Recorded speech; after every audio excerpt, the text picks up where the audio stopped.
There are spiritual contracts that are established long before we arrive in this life. Sacred agreements between two souls who choose to meet each other to awaken one another. But what happens if one of these souls decides to unilaterally break this contract? What if she simply turns her back on everything you had planned before being born? Maybe you've arrived here because you're living exactly that. Maybe you're certain you found your twin flame, felt that recognition that transcends any logic, lived a connection that seemed orchestrated by the universe itself, but then she simply disappeared. It wasn't a temporary separation. It wasn't fear. It was as if she had erased from memory everything you had built spiritually together. But here's what almost no one understands about broken soul contracts between twin flames.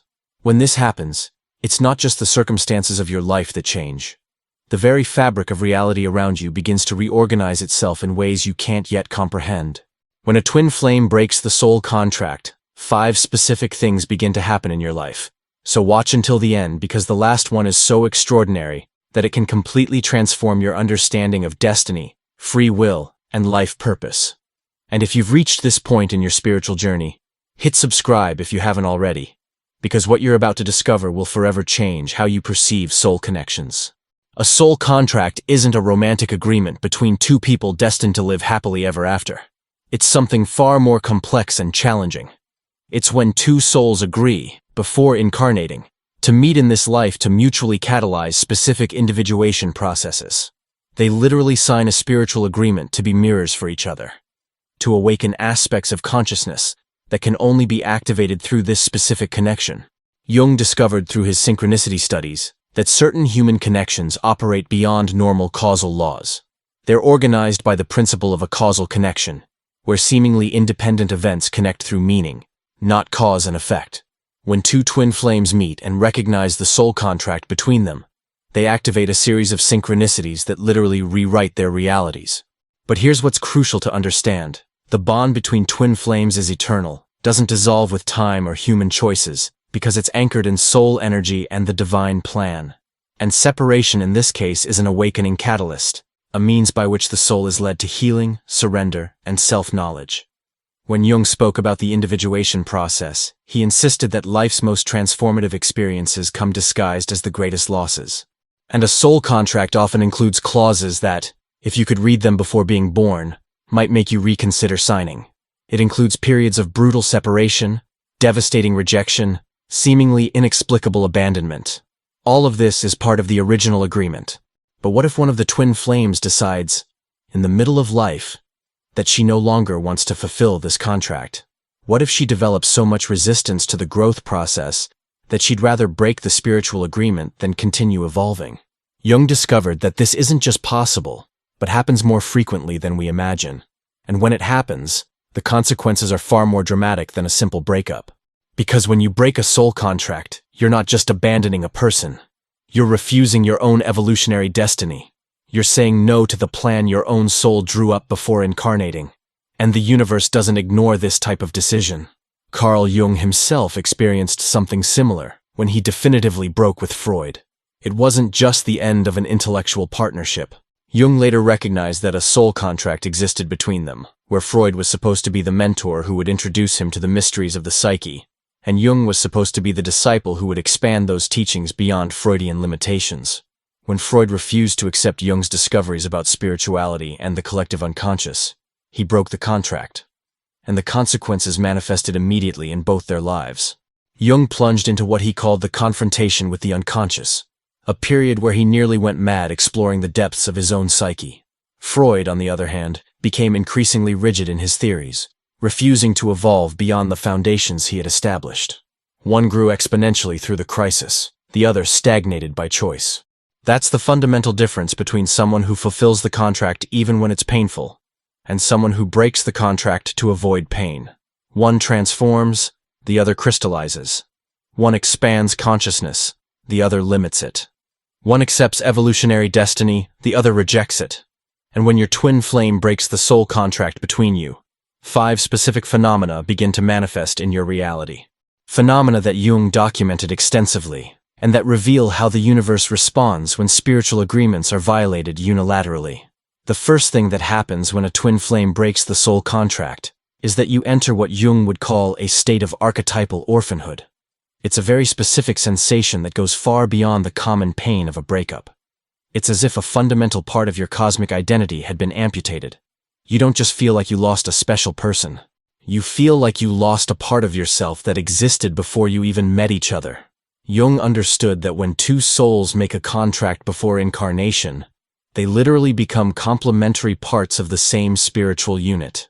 Not in the romantic sense of other halves, but in the sense that each carries specific aspects of consciousness that can only be fully activated through mutual interaction.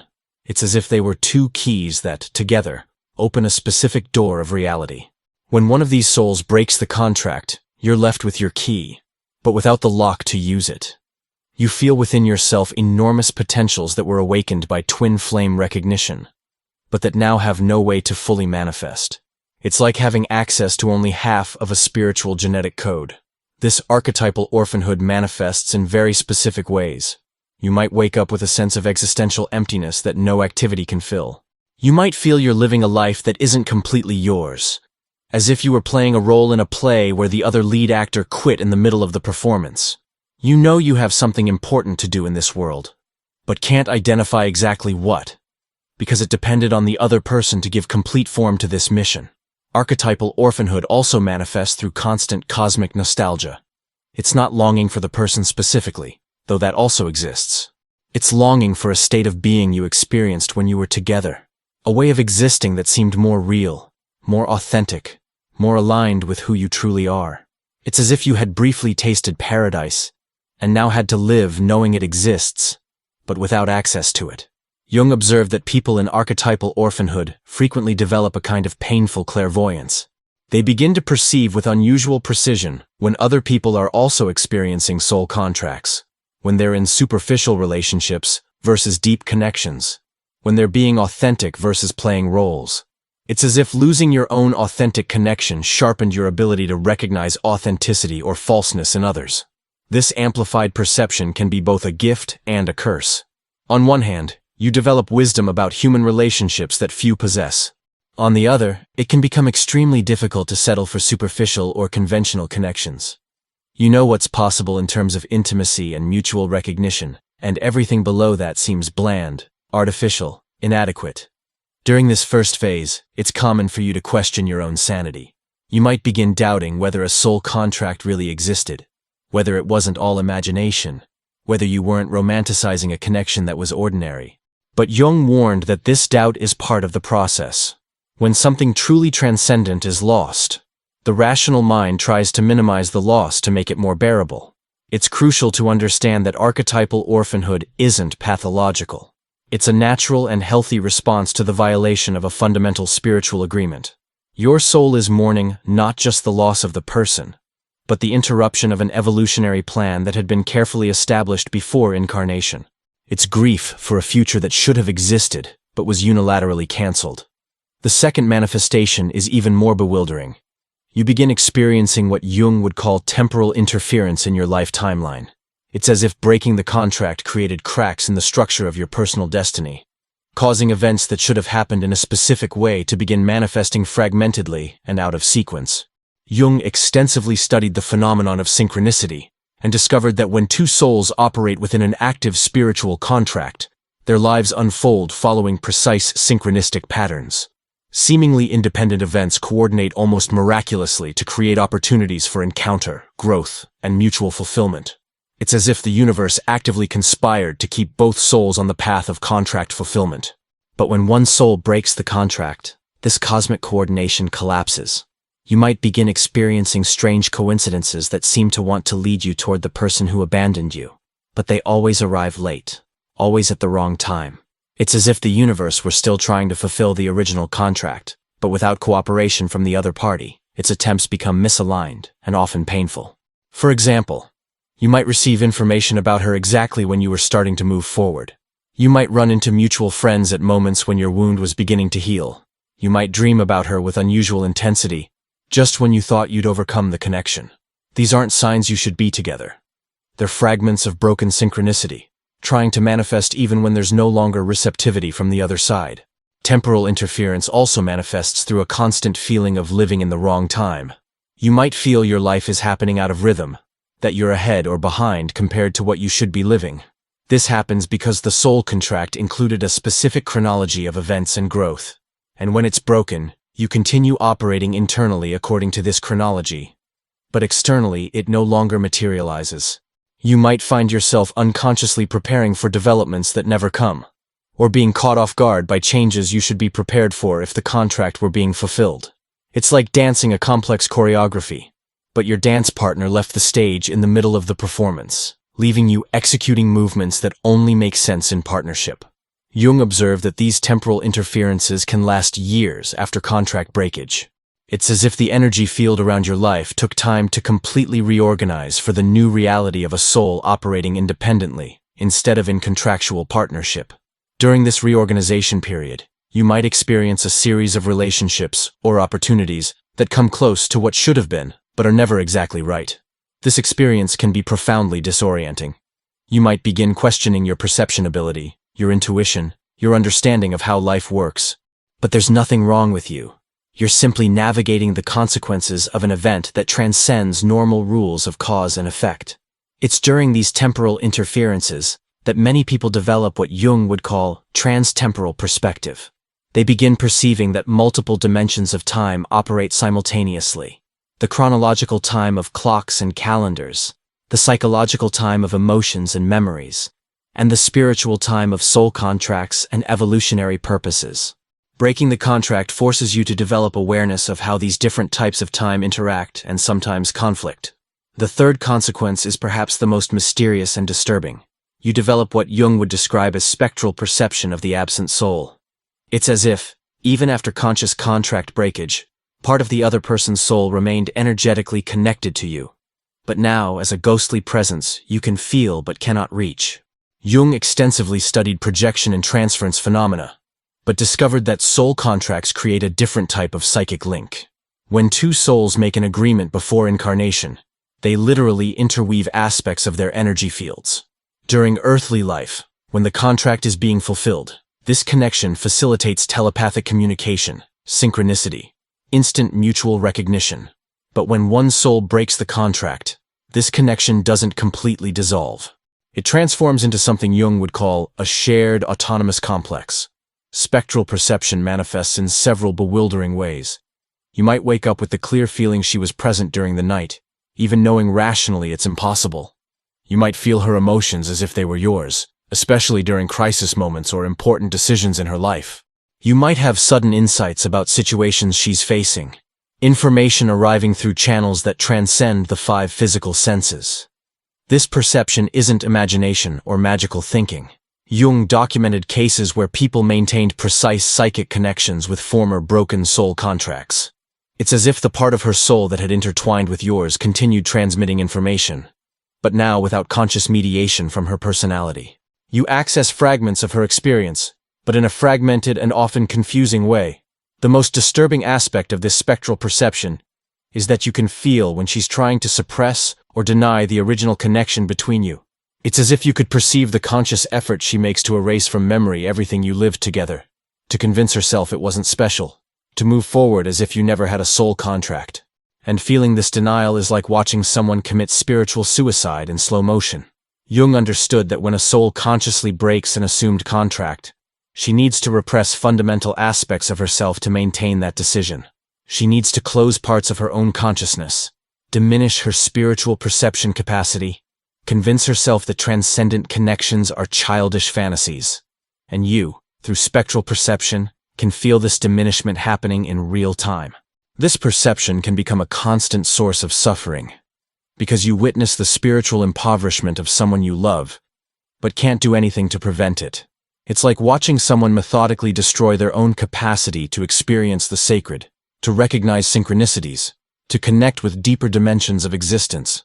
Spectral perception can also manifest through recurring dreams where you meet in parallel dimensions, alternative realities where the contract wasn't broken and you continued growing together.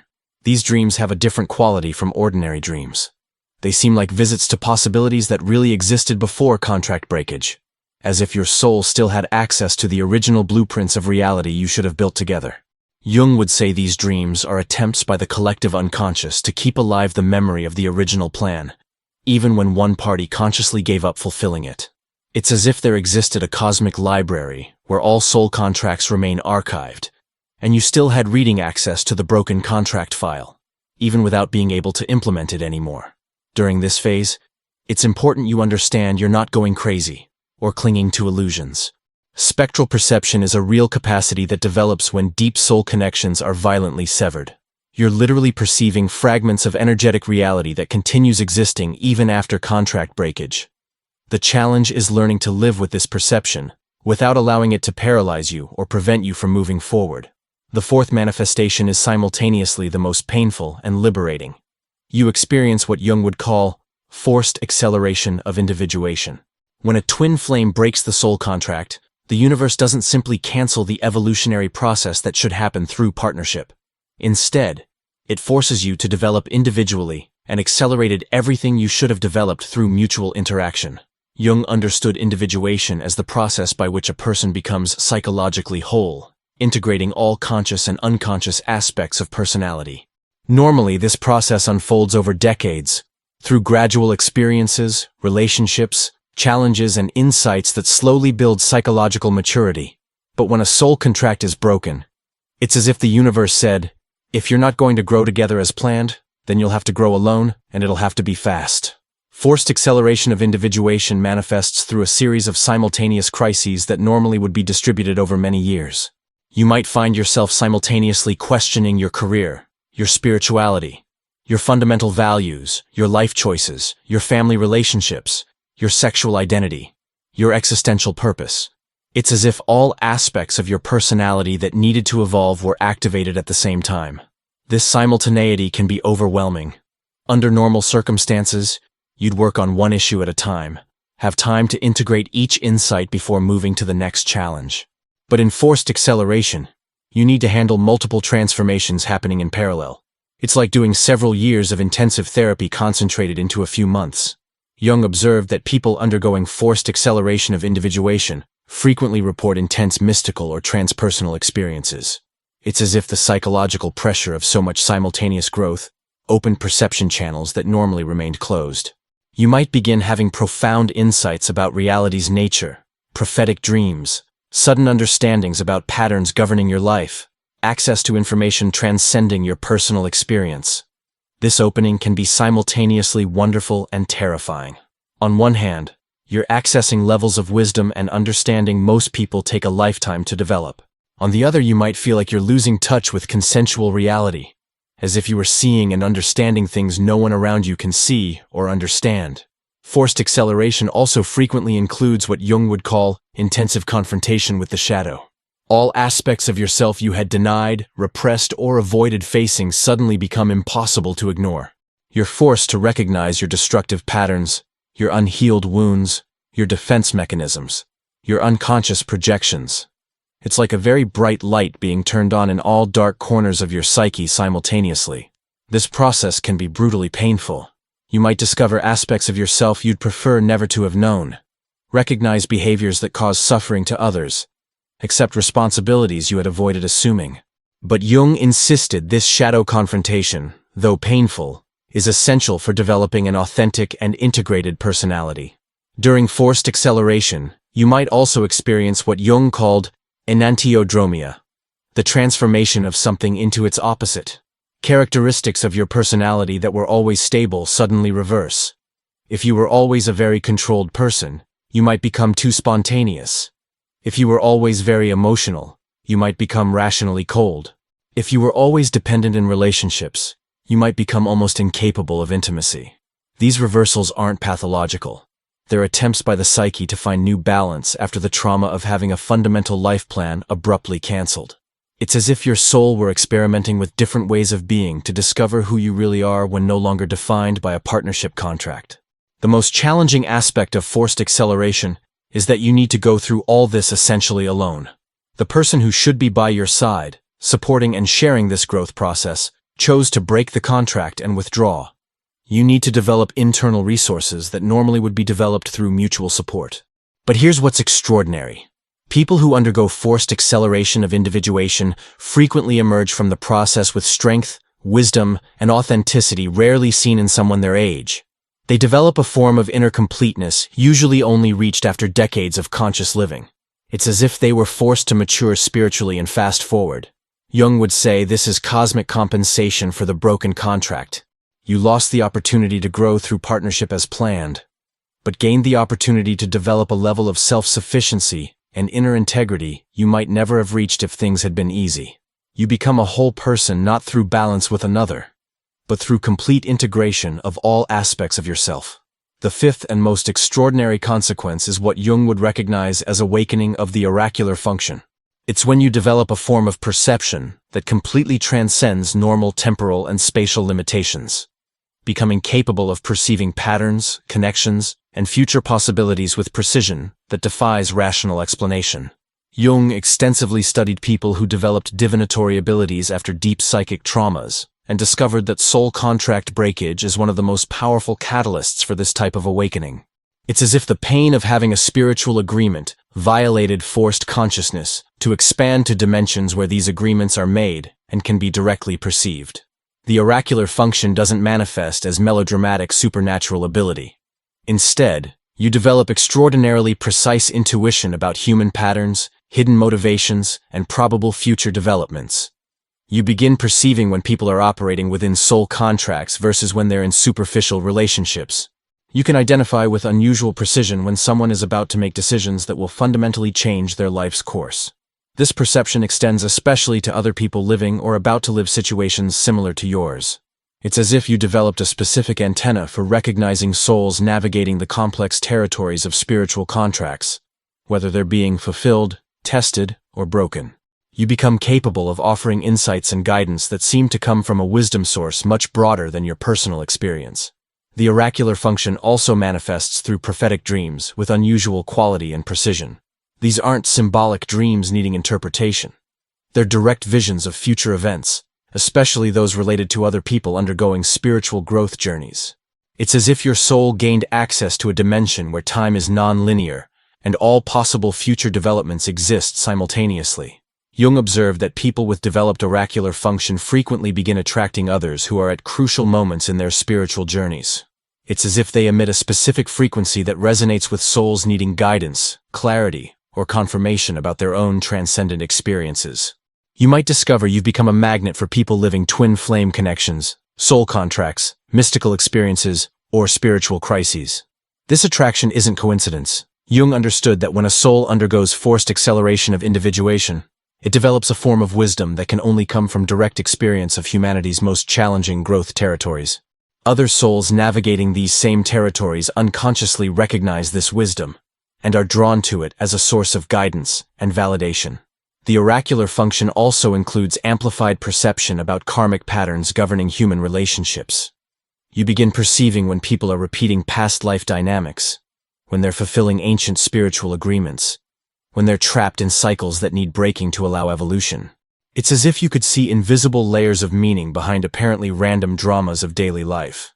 This perception can initially be disturbing, especially when you clearly see destructive patterns in people you love, but understand they need to live these patterns to learn certain lessons. You develop a form of compassion that transcends the desire to save or fix others, because you understand each soul follows its own evolutionary timeline, even when that timeline includes seemingly unnecessary suffering. The oracular function frequently comes accompanied by unconscious channeling capacity. You might find yourself speaking words that seem to come from a deeper source than your conscious mind, offering insights that surprise even yourself. It's as if you became a temporary channel for collective wisdom that transcends your personal experience. Developing oracular function isn't compensation for losing your twin flame. It's natural evolution of consciousness, forced to expand beyond normal limits. You didn't develop these abilities to replace what you lost, but because your experience's intensity opened perception channels that always existed, potentially within you. The most extraordinary aspect of oracular function is that it frequently includes direct understanding about the soul contract process itself. You might begin intuitively perceiving how these contracts form, why they're broken, what spiritual consequences different choices carry, and how the universe compensates when original agreements can't be fulfilled. It's as if you gained access to the cosmic library where all these dynamics are archived and understood. This understanding can initially be overwhelming, because you simultaneously perceive the magnitude of what you lost and the grandeur of what you gained through that loss. You understand your specific experience is part of a much larger pattern of human consciousness evolution, where certain souls volunteer to experience spiritual growth's most challenging territories so they can later serve as guides for other souls navigating similar experiences. When you fully integrate these 5 manifestations of soul contract breakage, something extraordinary happens. You realize you weren't abandoned by the universe when your twin flame broke the agreement between you.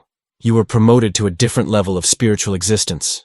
You were invited to develop capacities and wisdom most people never need to develop because their lives follow more conventional patterns. Jung would say you became what he called a wounded healer, someone who developed the ability to heal others exactly through direct experience of the deepest wounds a soul can experience. Your pain wasn't wasted. It was transformed into wisdom. Your abandonment wasn't rejection, it was initiation. Your loneliness wasn't punishment. It was preparation for a type of spiritual service that can only be offered by someone who navigated humanity's darkest territories and emerged whole on the other side. Breaking the contract wasn't the end of your spiritual story. It was the beginning of a chapter you never could have written if things had been easy. You didn't lose your twin flame. You discovered you have the capacity to be a complete flame by yourself, capable of illuminating the path for other souls lost in darkness of their own growth journeys. And maybe, in the end, that was your soul's true contract. Not staying with a specific person forever, but developing yourself to the point where you could serve as a beacon of hope and wisdom for countless others who will undergo similar experiences. Maybe your twin flame broke the contract not because she didn't love you, but because her soul knew you were strong enough to transform that breaking into the foundation of an even greater spiritual mission. Jung understood that some of humanity's greatest contributions to consciousness evolution come from people forced by circumstances to develop extraordinary inner resources. You joined this select group not by choice, but by necessity. And now that you've developed these capacities, they can't be taken from you, regardless of what happens in the future.